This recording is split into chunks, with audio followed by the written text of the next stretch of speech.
Это памятник железнодорожникам, объект культурного наследия регионального значения, паровоз ПТ 4524.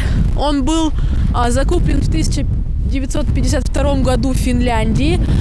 Работал он на узкоколейной железной дороге по маршруту Аха-Катангли. Катангли в переводе с низкого языка означает терпкая река. Ну, то есть река, очевидно, с запахом. Памятником культуры он стал в 1988 году.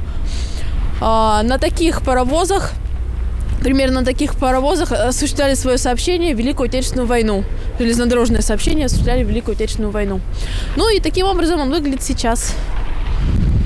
Конечно, узкоколейная дорога не сохранилась, к сожалению. Остался только ее фрагмент, да, и паровоз, как это памятник железнодорожникам. Да? Катангли.